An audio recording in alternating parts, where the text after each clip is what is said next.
Number 1. Renee Denise Bowman. It is beyond my comprehension how any human being could do this to children. Renee Denise Bowman was 44 years old when the truth about her life came out, shocking Maryland and the entire country. On paper, she looked like a woman who had done something noble. She had adopted 3 young girls with special needs from the foster care system and received monthly subsidies to care for them. To neighbors, she seemed private but steady, a single mother trying to keep life together. For years, Bowman's life had been unraveling. Financial stress, frequent moves, and an increasing sense of isolation built a pressure she never seemed to manage. Friends later admitted they rarely saw the children playing outside or even leaving the home. When they did, the girls seemed withdrawn and quiet. It was a house hidden from view, and that secrecy covered something unthinkable. The case broke open in September 2008, when Bowman's surviving 7-year-old daughter escaped the home by jumping out of a second-story window.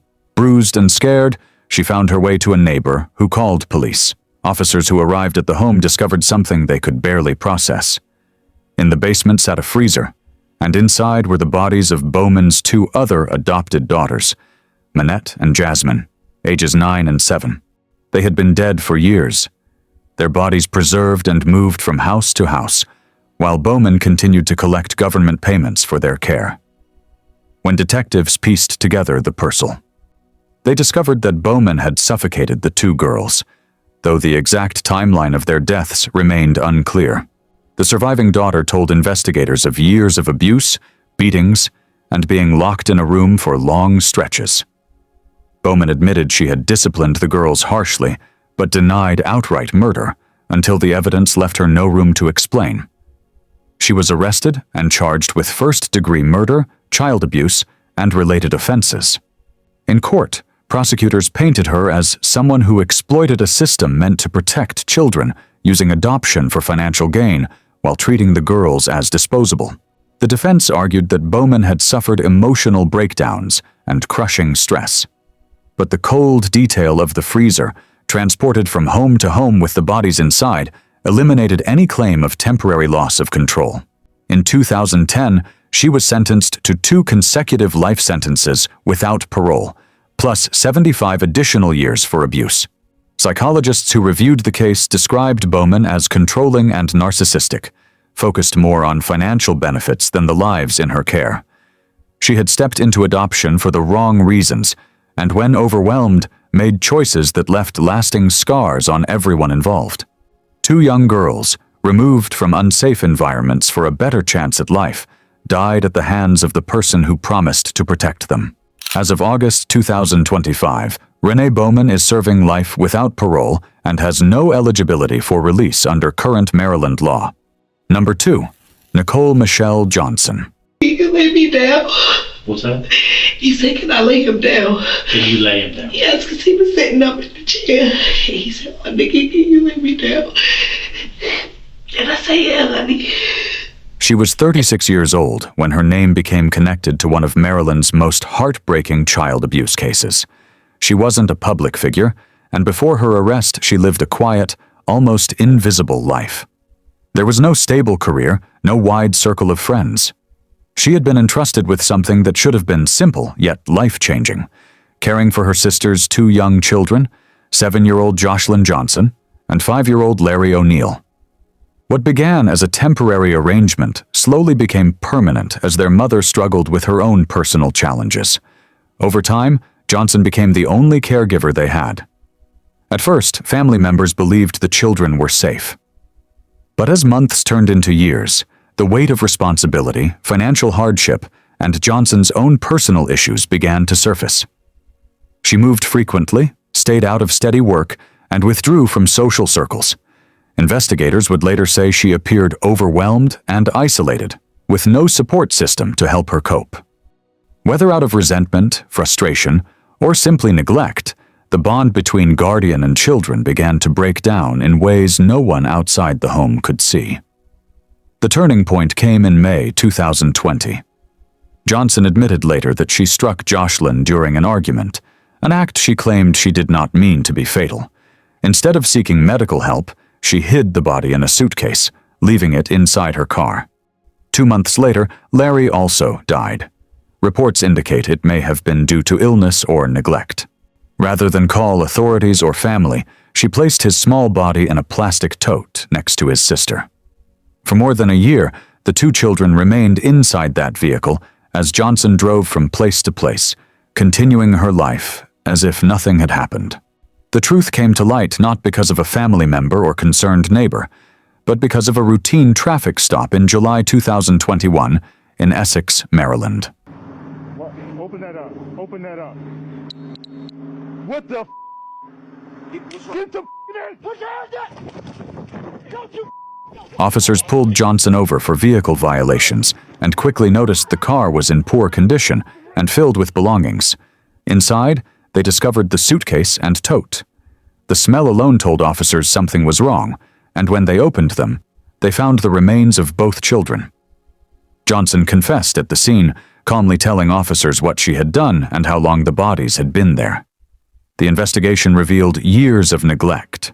Autopsies showed both children were severely malnourished, weighing far less than healthy children their age. Police records confirmed there had been no attempts to seek medical care, no calls for help, and no outreach to family or social services. The picture painted was one of complete abandonment, children left invisible until their deaths forced attention. In court, Johnson pleaded guilty to 2 counts of murder. She was sentenced to life in prison with all but 50 years suspended, meaning she will likely spend the majority of her life incarcerated. It was suggested that untreated mental health issues, stress, and emotional isolation may have contributed to the outcome, though no official diagnosis was entered into court records. This case raises difficult questions about oversight and responsibility. How do children vanish from the eyes of schools, neighbors, and social agencies for so long without anyone stepping in? As of August 2025, Nicole Johnson must serve 25 years before parole eligibility, placing her earliest possible review around 2047. Number 3. Erica Sifrit. She was 24 when she and her husband, Benjamin, carried out unforgettable, most shocking double murders in Maryland's recent history. She grew up in a supportive family, excelled academically, and was even a college basketball star. Someone who, on paper, seemed to have everything Erica Sifrit had of her. But after meeting Benjamin, a former Navy SEAL, her life took a dramatic turn. The couple developed a reputation for thrill-seeking behavior and petty crimes, including burglaries, before their actions escalated to violence. On Memorial Day weekend in 2002, Erica and Benjamin met Joshua Ford and Martha Crutchley at a nightclub in Ocean City. The couples appeared to hit it off, and Joshua and Martha accepted an invitation to return to the Sifrits' condo. What happened next was brutal. According to investigators, Benjamin accused the guests of stealing Erica's purse, a confrontation that quickly turned deadly. The details of the attack remain chilling. Joshua was shot, and Martha was strangled. Their bodies were dismembered and scattered in dumpsters across the area. The case might have remained unsolved if not for an unrelated burglary attempt days later. The couple were arrested for breaking into a Hooters restaurant, and inside Erica's purse, police found the victims' driver's licenses and shell casings linked to the killings. Confronted with the evidence, Erica admitted involvement, but blamed Benjamin as the main aggressor, while Benjamin claimed she was equally responsible. Their trials were held separately because of heavy media attention. Erica was convicted of first-degree murder in Joshua's death and second-degree murder in Martha's, along with related charges, and sentenced to life in prison plus 20 additional years. Benjamin received 38 years for his role, with prosecutors arguing he had carried out much of the physical violence while Erica orchestrated and enabled the crime. Her case has been studied for its psychological dynamics. A young woman who had once been seen as disciplined and ambitious, now a partner in violent crime. Some experts described the Sifrits' relationship as dangerously codependent, feeding each other's reckless impulses until it culminated in murder. As of August 2025, Erica Sifrit remains in custody serving her life plus 20-year sentence. With Maryland's parole laws, she is not eligible for parole until she has served at least 25 years, placing her earliest possible parole hearing around 2027, though her violent record and the nature of the crimes make release unlikely. Number 4. Morgan Lane Arnold. She was just 14 years old when she set in motion a plan that ended her father's life. At the time, she lived in Ellicott City, Maryland, with her family, and on the surface, she looked like a typical teenager, quiet, creative, and close to her friends. Her father, Dennis Lane, was a well-known real estate executive and blogger, respected in his field and actively involved in his community. Those who knew the family said there were no obvious signs of danger at home. But Morgan's private life told a different story. Her journals and text messages revealed deep resentment toward her father. She felt controlled and misunderstood, struggling with adolescence and mental health concerns that had gone untreated. Her mother later stated publicly that Morgan had significant emotional needs that were not being adequately addressed, a point echoed by defense attorneys during the trial. By May 2013, Morgan's frustrations had grown into something more dangerous.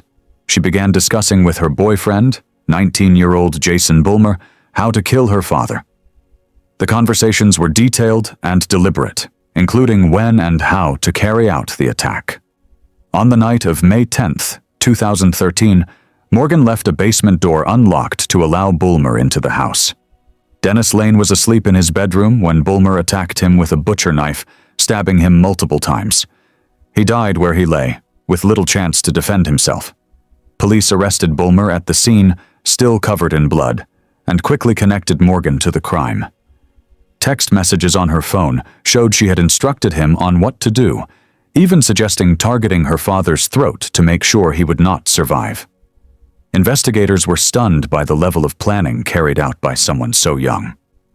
In 2015, Morgan pleaded guilty to first-degree murder as part of a deal that spared her additional charges. She was ultimately sentenced in January 2016 to 30 years in prison, followed by 5 years of supervised probation. Bulmer received an identical 30-year sentence. The court rejected an insanity defense, finding the evidence showed calculated planning rather than a sudden emotional break. The case raised difficult questions about adolescence, mental health, and accountability. Experts pointed out that Morgan's youth and psychological state were significant factors, but did not erase the fact that she orchestrated the killing of her own father. For the Lane family, the loss was compounded by the fact that the person responsible was a daughter they loved and had supported. With Maryland parole policies, Morgan Arnold is eligible after serving half her sentence, making her first possible review around 2031. Number 5. Ria Ramkisson. Ria was only 19 years old when she became part of one of Baltimore's most unusual and tragic murder cases. Raised in Maryland after immigrating from Trinidad as a child, she struggled with stability early in life. By her late teens, she had given birth to her son, Javon Thompson, and was looking for a sense of purpose and community. That search led her to a small religious group led by a woman calling herself Queen Antoinette, who preached extreme beliefs and required members to give up their possessions and even cut ties with family. For Ria, the group offered belonging, but it came at a cost. The rules were absolute, and disobedience was said to bring divine punishment. In early 2007, Javon, just 16 months old, refused to say Amen after a meal. The group's leader labeled him rebellious and ordered that he be denied food and water until he obeyed. Ria, fearful of defying what she believed was a command from God, complied. Days later, Javon died of starvation. Rather than report his death, the group prayed over his body for resurrection, leaving him wrapped in a blanket for days. Eventually, his remains were placed in a suitcase and hidden for more than a year. When police uncovered the suitcase in 2008, they were confronted with a disturbing story of manipulation and blind obedience. Ria cooperated with investigators and agreed to testify against Queen Antoinette and other group members. In exchange, she received a suspended 20-year sentence with time served and mandatory treatment, under a highly unusual clause. If her son were ever resurrected, she could withdraw her guilty plea, a reflection of how deeply she had still believed in the group's teachings at the time of sentencing. Experts later described Ria as a victim of severe psychological manipulation, isolated from outside perspectives, and convinced she was doing the right thing even as her son died in her arms. Over the years, she has publicly expressed regret, acknowledging that she was trapped by fear and misplaced faith. As of August 2025, Ria Ramkisson is not in prison. She completed her treatment requirements and lives under the lasting weight of a crime tied as much to indoctrination as to intent. Her case is sometimes referenced in legal discussions about cult influence and diminished capacity, serving as a rare example of a murder conviction where parole and release were structured from the start. Number 6. Brittany Norwood. That night played out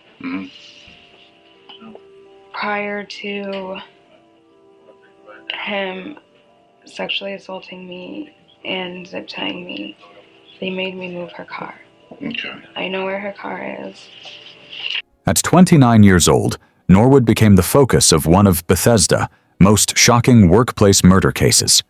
She had once been a college soccer standout, described by friends as ambitious and energetic, but also known for occasional conflicts and rumors of theft.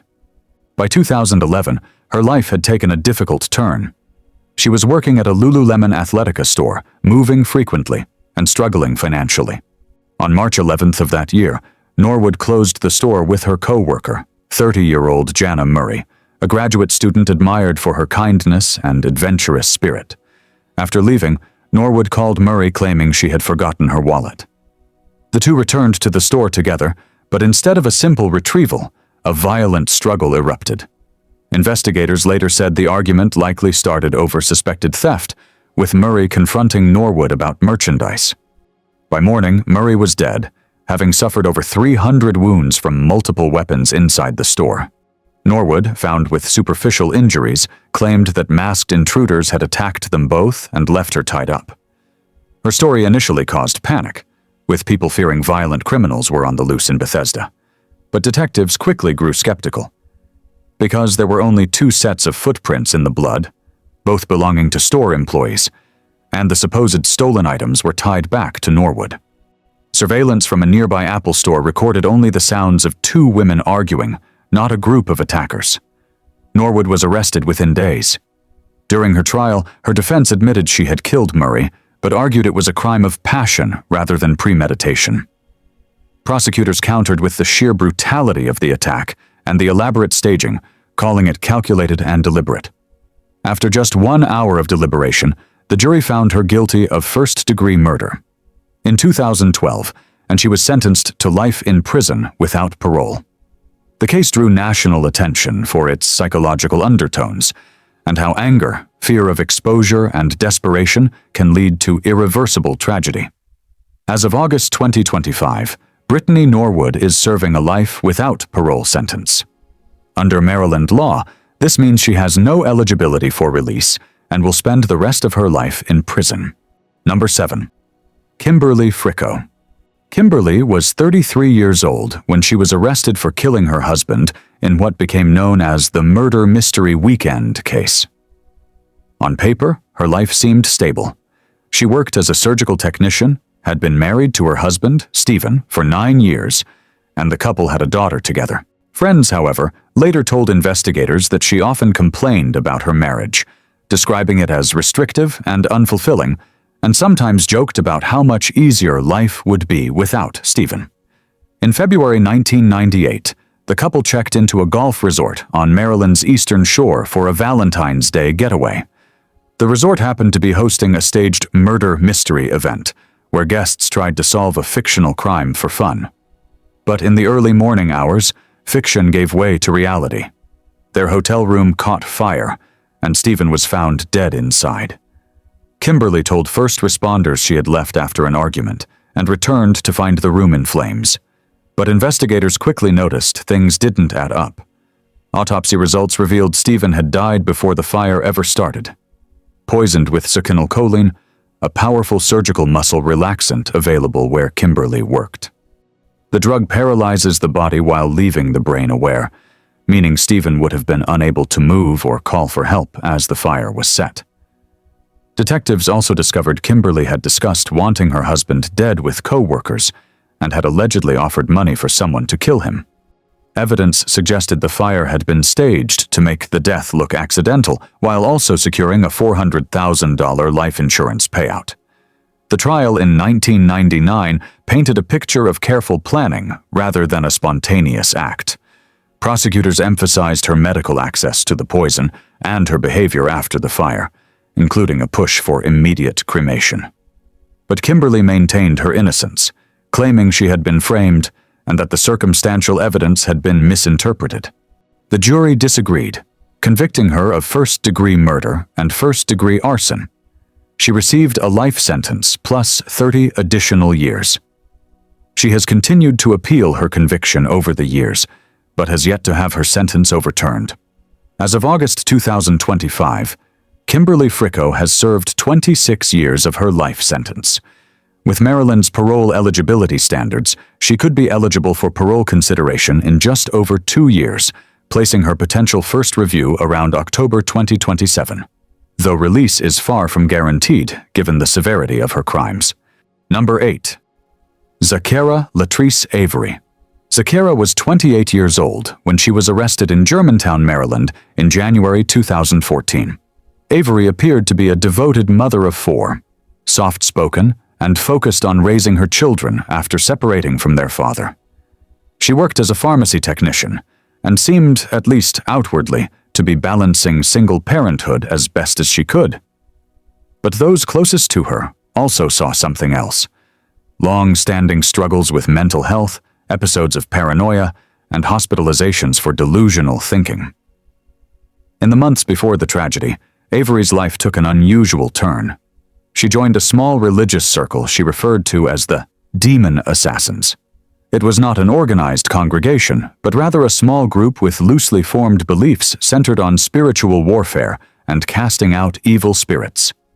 Avery believed she had been given a role as a commander, responsible for identifying demons she thought were possessing people, including, eventually, her own children. She described seeing dark clouds around them and changes in their eyes, things she interpreted as proof of possession. On the night of January 17, 2014, these beliefs turned deadly.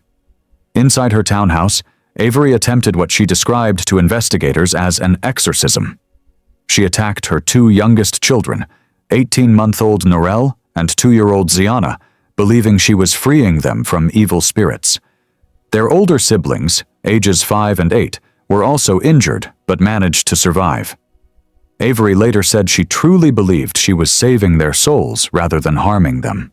The crime came to light after neighbors noticed unusual behavior, including a child left unattended in a car and a bloody knife left outside the home. Avery fled on foot but was found shortly after in a nearby wooded area. She was calm when arrested, telling officers she had been protecting her children from demons and would do it again if necessary. Psychiatric evaluations played a central role in the legal proceedings. Experts diagnosed Avery with bipolar disorder and borderline personality disorder, with clear signs of psychosis during the attack. Prosecutors charged her with multiple counts of first-degree murder and attempted murder, but mental health findings significantly changed the course of the case. In 2016, the court ruled Avery not criminally responsible, committing her indefinitely to a maximum security psychiatric facility instead of prison. Her case has since been used in discussions about untreated mental illness and how psychosis can distort even the deepest bonds of love and protection. Avery maintained she never intended harm, and to her, the tragedy was the result of a delusional mission she thought was righteous. As of August 2025, Zakiera Avery is not in a traditional prison system. Release depends on psychiatric evaluations and court approval. Number 9. Bobbie Sue Hodge. Bobbie was 63 years old, lived in a crowded Edgewood townhouse, renting a basement room while multiple other tenants occupied the upper floors. Neighbors described her as tense and withdrawn, someone who often kept to herself, and seemed to carry quiet frustrations. In the weeks before May 2019, those frustrations intensified as her landlord moved forward with plans to evict her. People close to the situation later recalled her making alarming comments about setting the house on fire if she was forced to leave. In the early morning hours of May 9, 2019, those threats became reality. Around 2:30 a.m., flames erupted inside the home. Several residents were asleep when smoke filled the townhouse. Some jumped from windows to escape, suffering broken bones and burns in the process, while others never made it out alive. 3 residents died that night from smoke inhalation and burns, and a 4th victim who had been pulled from the fire later succumbed to injuries after months of medical care. Investigators from the state fire marshal's office and federal agencies determined the blaze had been deliberately set. They traced its origin to an upstairs couch and found evidence of accelerants. Witnesses reported seeing Hodge moving around the house just before the fire spread, carrying belongings as she exited unharmed and fully dressed, with her personal items packed and untouched by smoke. That detail, along with prior threats and her ongoing eviction battle, immediately placed her at the center of the investigation. She was arrested within days, charged with 4 counts of first-degree felony murder and multiple counts of assault for endangering the surviving tenants. At trial, prosecutors argued the fire was not an impulsive act, but a calculated response to eviction, fueled by anger and resentment. Jurors heard testimony about repeated threats she had made, her history of leaving the stove on intentionally, and neighbors' concerns about her erratic behavior. In October 2022, she was convicted on all counts and sentenced to multiple life terms, ensuring she would never leave prison. An appeal was later filed over technical concerns about her legal representation, leading to a retrial in July 2025. That second trial ended with another guilty verdict and an even longer sentence, 180 years in prison, effectively sealing her fate. The case noted how desperation and perceived injustice can quickly turn destructive. In Hodge's case, the combination of eviction, isolation, and anger created a dangerous mindset where retaliation became an option. Instead of seeking legal help or relocating, she chose a path that destroyed lives, including her own future. With multiple consecutive sentences, she will not be eligible for parole before 2070 at the earliest, making release effectively impossible in her lifetime. Number 10. Josephine Virginia Gray. Josephine, known in the press as the Black Widow, was 55 years old when she was finally arrested in 2001, ending decades of suspicion surrounding the deaths of 3 men closely tied to her life. On the surface, Gray seemed ordinary, a mother of 6 who worked as a custodian and lived a modest life in Montgomery County, Maryland. But those who knew her also spoke about an undercurrent of fear. Rumors of intimidation and threats, even stories of her using voodoo to keep people quiet, had followed her for years. The first tragedy came in 1974 when her husband, Norman Stribling, was found shot in the head. Friends said Norman had confided fears that Josephine might harm him, even telling some that she had once pointed a gun at him. Yet no charges stuck, and she collected his life insurance payout. Soon after, she married William Gray, a man who had been involved with her before Norman's death. Their marriage was rocky from the start, and by 1990 William had moved out, telling friends and police he believed Josephine wanted him dead. He even removed her name from several insurance policies. In November of that year, William was found shot to death in his apartment. Suspicion circled around Josephine, and once again, she received insurance money. The pattern repeated in 1996 with her boyfriend, Clarence Good. He too had expressed fear for his life, warning others that Josephine had threatened him. When he was found shot in the head and left in the trunk of his car, the whispers about Josephine grew louder. Still, no murder charges came. Investigators said many potential witnesses were too frightened to testify, convinced she could curse or harm them if they spoke out. For years, she lived freely while collecting thousands of dollars in insurance benefits from the men who had died around her. It wasn't until 2002 that prosecutors finally secured a conviction, not for murder, but for mail and wire fraud connected to those insurance payouts.